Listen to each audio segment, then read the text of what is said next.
कहते हैं सखी से सूम भला जो तुरंत दे जवाब। आखिर अमरुल्लाह सालेह ने कई बड़े खुलासे किए, अंतर्राष्ट्रीय मदद पर भी कई बातें कह दी। तो वहीं 140 भारतीय हिंदू और सिख फंस गए हैं बुरी तरीके से। तालिबानियों ने उनके साथ क्या किया? तो आखिरकार धमाके के बाद फ्रांस का सबसे बड़ा निर्णय सामने आया। तो वहीं क्या अब हवाई जहाजों के ऊपर गोलियां दागी जा रही हैं? इसके अलावा बहुत कुछ, आइए जानते हैं इन खबरों को विस्तार से। अफगानिस्तान में हालात अब बद से बदतर होते जा रहे हैं। इन हालातों के बीच कई देशों के अकल ठिकाने आ गए हैं। जहां रूस ने अपने नागरिकों को निकालना शुरू कर दिया है, तो वहीं इस धमाके के बीच अब फ्रांस ने भी बड़ा निर्णय ले लिया है। दरअसल अफगानिस्तान में समस्या इतनी बढ़ गई है कि अब जो भीड़ जमा हो रही है काबुल के हवाई अड्डे पर, इसका फायदा उठाकर आतंकी बड़ा हमला करने की फिराक में लगे हुए हैं। अब भी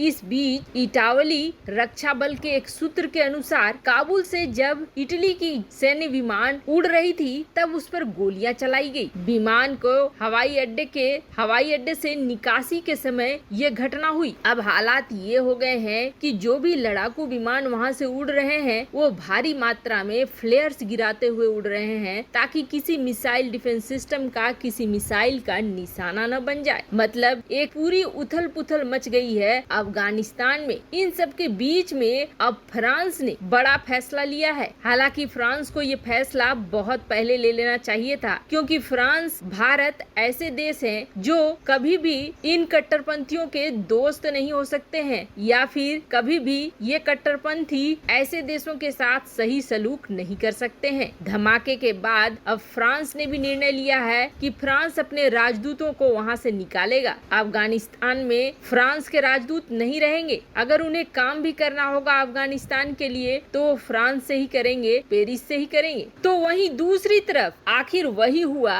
जिसका डर था। लालच में अफगानिस्तान के जो हिंदू और सिख परिवार थे वो फंस गए हैं। हमने आपको अपने कल की ही खबर में ये बताया था कि हिंदू और सिख जो अमेरिका और कनाडा जाने के ख्वाब देख रहे हैं, ये ख्वाब उन पर भारी पड़ सकता है। तालिबान कभी भी नया निर्णय ला सकता है और नए फैसले थोप सकता है। इन सब में अगर कोई जाएगा तो फिर ये खुद ही जाएंगे और इनके पीछे जिम्मेदार भी यही होंगे, क्योंकि इन्हें कनाडा जाना है, अमेरिका जाना है, भारत नहीं आना है। भारत की कई फ्लाइटों को इन्होंने छोड़ दिया ये सोचकर कि कनाडा और अमेरिका में बेहतर जिंदगी मिलेगी। पर आप ये खबर देख सकते हैं, जैसे ही बुधवार के शाम ये लोग पहुंचे एयरपोर्ट, करीब 140 की संख्या में हिंदू और सिख परिवार थे और सुबह गुरुवार के 4 बजे यहाँ पर तालिबानी घुस आए और इन तालिबानियों ने इन लोगों को यहाँ से वापस जाने के लिए दबाव डाल दिया। ये कुछ भी नहीं कर पाए और आखिरकार 140 लोगों को वापस लौटना पड़ा। तालिबान ने ये कहा कि आप अफगानिस्तान के हैं, आप यहीं के रहने वाले हैं, इसलिए हम आपको जाने नहीं देंगे, यहाँ से छोड़कर आप नहीं जा सकते हैं, और इन्हें वापस कर लिया गया। ये अभी गुरुद्वारा में ही है। जैसे ही एयरपोर्ट की गेट पर तालिबानियों का कब्जा हुआ, वैसे ही इन्होंने वापस जाने के लिए मजबूर कर दिया। अब ये यहाँ पे फंस गए हैं। अभी इन्होंने गुरुद्वारा में शरण ली है और जो लोग इनको निकालने में लगे हुए हैं उनका कहना है कि तालिबान ने अपने नियम काफी कड़े कर दिए हैं, जिसकी वजह से अब इनका निकलना बहुत ही मुश्किल होने वाला है। वैसे एक तरह से जहां इनके लिए एक अच्छी खबर है, तो वहीं दूसरी तरफ से बुरी खबर भी है। अच्छी खबर ये है कि ये 140 बच गए इस बम धमाके से, लेकिन बुरी खबर ये है कि ये अभी लंबे समय तक अफगानिस्तान से निकलने वाले हैं नहीं, और अब आगे इनके साथ क्या होगा ये कहना बहुत मुश्किल है। बड़े बुजुर्ग कह के गए हैं, लालच बुरी बला। इन्हें अच्छी जिंदगी के लिए कनाडा चाहिए था, अमेरिका चाहिए था। ये इसे एक मौके की तरह इस्तेमाल करना चाहते थे पश्चिमी देशों में जाने के लिए, जबकि ये समय था अपनी जान बचाने का। जानबूझकर फ्लाइटें छोड़ने पर अब क्या हाल हो गया इनका, ये देखकर ही समझ में आ रहा है। तो वहीं दूसरी तरफ पंजशीर से एक बड़ी खबर निकल कर आई है, और ये खबर देने वाले कोई और नहीं बल्कि अमरुल्लाह सालेह हैं। जिस तरीके से अशरफ गनी देश को छोड़कर भाग गए, अमरुल्लाह सालेह ने ये नहीं किया। अमरुल्ला सालेह पहुंच गए पंजशीर और वहां पहुंचकर इन्होंने विरोधी गुटों को नॉर्दर्न अलायंस को तैयार करना शुरू किया। अमरुल्ला सालेह वो शख्स हैं जो पाकिस्तान के शुरुआती दिनों से ही बुरी तरीके से आलोचक रहे हैं और भारत के प्रशंसक रहे हैं, इसलिए उन्हें भारत का दोस्त भी कहा जाता है। आखिर अशरफ गनी भाग गए लेकिन अमरुल्ला सालेह नहीं भागे। और क्या भारत ने अमरुल्ला सालेह को अपने देश में शरण देने का ऑफर दिया था। पंजशीर से बैठे बैठे भारतीय न्यूज चैनल को इंटरव्यू देते हुए अमरुल्ला सालेह ने कई तरह की बातों को साफ किया। जब अमरुल्ला सालेह से ये पूछा गया कि अशरफ गनी चले गए, आप क्यों नहीं गए, तो उन्होंने साफ किया कि अगर मैं जिस पोजीशन में हूँ उस पोजीशन का शख्स देश छोड़कर भाग जाता तो ये बड़े ही शर्मनाक बात होती और उन लोगों की आशाओं का क्या होता जिन्हें हमने